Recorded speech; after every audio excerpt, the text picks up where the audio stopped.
Kieran Voss wiped the orange dust from his cracked goggles and stared at the shimmering vision on the horizon.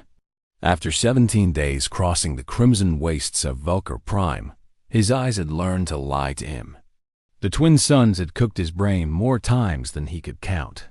But this time, something felt different. The oasis ahead was not dancing or fading like the usual tricks of light. It sat there, solid and green against the endless red sand. Behind him, the caravan stretched like a wounded serpent. 30 cargo sleds hovered on failing repulsor fields. 200 souls from 6 different species trusted him to get them across this burning hell. The Valkarian traders had called him mad when he chose this route. No one had crossed the Crimson Wastes in 40 years. The last caravan that tried was found as bleached bones and rusted metal. But Kieran was human, and humans had been crossing impossible deserts since before they left Earth. He raised his hand and the caravan stopped. The sudden silence was heavy. Only the whisper of hot wind broke the quiet. Kieran pulled out his ancient scanner, a device his grandfather had carried across the salt flats of Mars. The screen flickered with static. The radiation from the twin suns made most technology useless here. That was why the smart traders took the long route around the mountains. That was why only a fool or a human would try the direct path. Mira, his second in command, walked up beside him. She was Vexian, tall and blue-skinned, with eyes that could see heat signatures in complete darkness. Even she looked tired, her usually bright skin now dull and covered in dust. "You see it too," Kieran said. It was not a question. "I see something," Mira replied carefully. "But I have learned that human eyes see things differently than mine. What does your gut tell you?" Kieran smiled despite his cracked lips. The Vexians had 100 words for different types of fear, but no word for gut feeling. That was a human thing. Logic and reason were valuable, but sometimes survival came down to something older and deeper. "My gut says it is real," he said slowly. "But my gut also says something is wrong." He studied the oasis more carefully. Green trees surrounded a pool of blue water. Rocky outcrops provided shade. It looked perfect. Too perfect. In all his years crossing alien deserts, Kieran had learned one simple truth. Nature was never perfect. Nature was messy and random. Only traps were perfect. "Send up a drone," he ordered. Within minutes, a small observation drone buzzed toward the oasis. Kieran watched its camera feed on his wrist display. The image was grainy from interference, but clear enough. Trees were real. Water was real. His scanner confirmed the readings. Liquid water, breathable air pocket, edible vegetation. Everything a dying caravan could want. "The readings are good," Myra said with hope in her voice. "The readings are too good." Kieran closed his eyes and thought.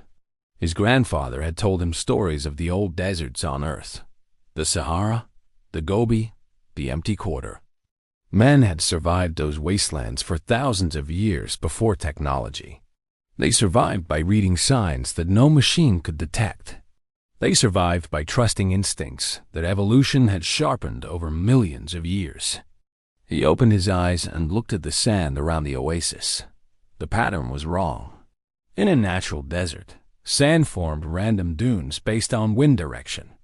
But around this oasis, the sand was flat in a perfect circle. Something was pushing the sand away. Something was keeping that circle clean. "We may camp here," Kieran announced. "I will investigate alone." The protest came quickly. Mira argued that he was too valuable to risk. The Grothian merchants complained about delays cutting into their profits. The refugee families begged him not to leave them. Kieran listened to all of them with patience, then repeated his decision. "If it is a trap," he explained, "better to lose one person than 200. He took only a water bottle and a knife. No technology, no weapons that could be detected. If something out there was hunting them, it would be expecting modern prey. It would not be expecting a human who had studied the old ways." The walk to the oasis took 2 hours. The heat was brutal. Kieran felt his skin burning even through his protective suit. Each step was a battle against exhaustion.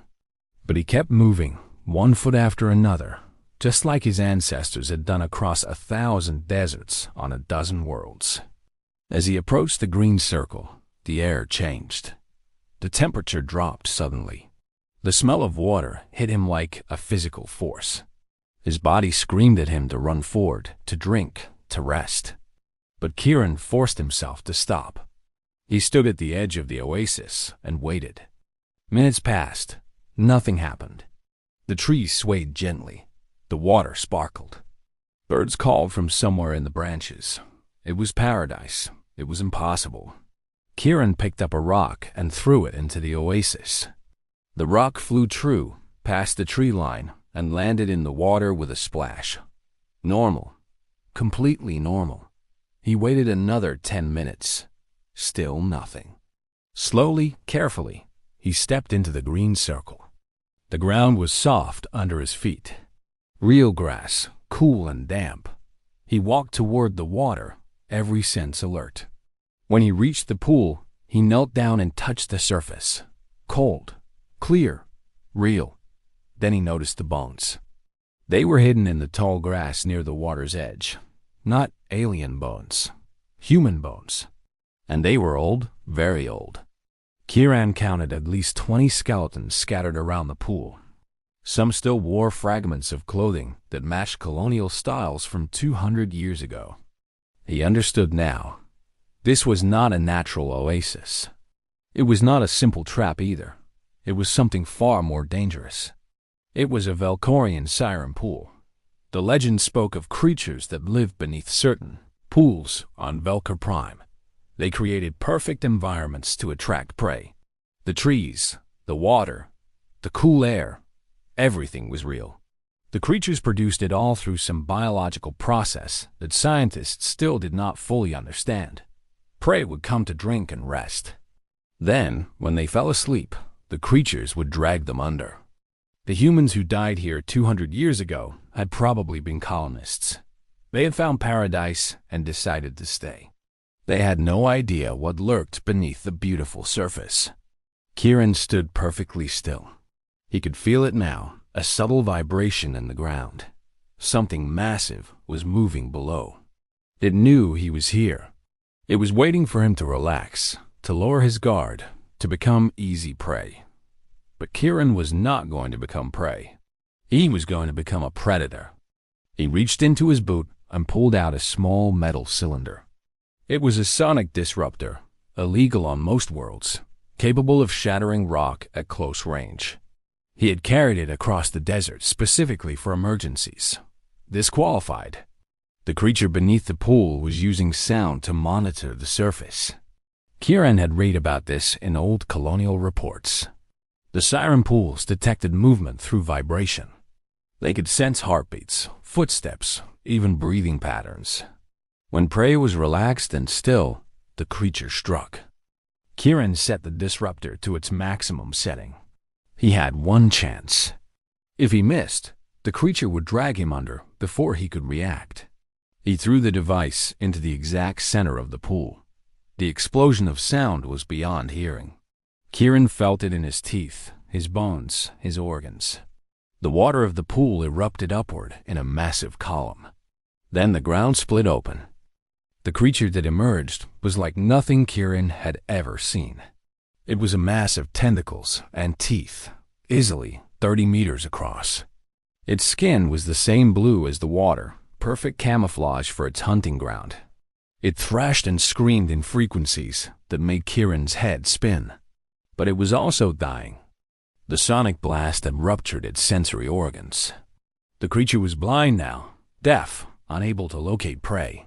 It flailed wildly, destroying its own oasis in its agony. Trees fell. Water drained into the cracks it had created. Within minutes, the paradise was gone, replaced by a nightmare of thrashing flesh and collapsing ground. Kieran ran. He did not stop until he reached the caravan. Mira caught him as his legs finally gave out. "What happened?"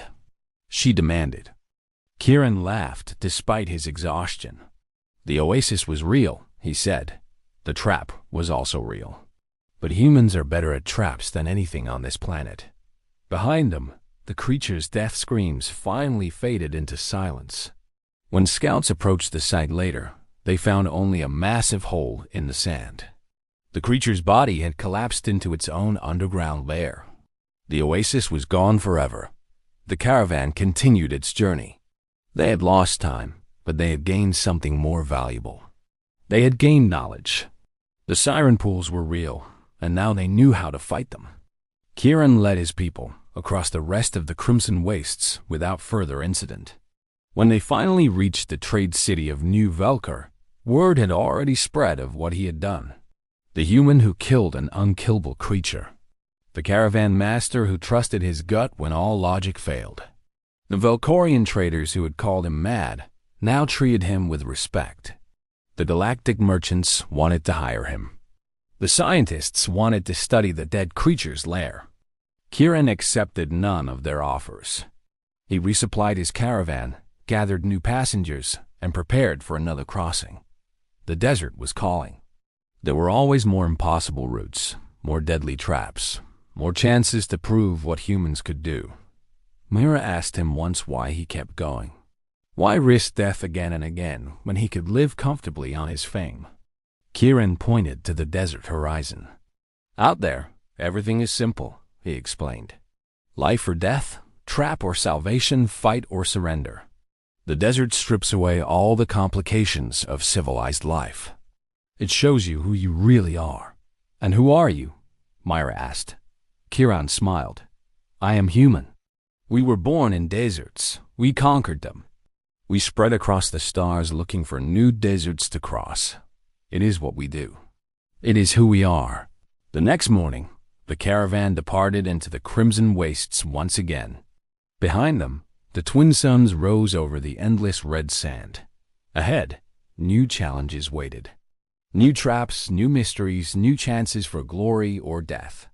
And at the front of the caravan, a human walked steadily forward, reading the sand and the wind, trusting instincts older than civilization itself. The desert had tried to kill him. The desert had failed. And somewhere in the universe, other deserts were waiting to try their luck against humanity. They would all fail, because that was the one lesson every world eventually learned. Humans did not just survive deserts. Humans conquered them. Always had. Always would. Until the last star burned out and the last desert turned to ice. That was the human way.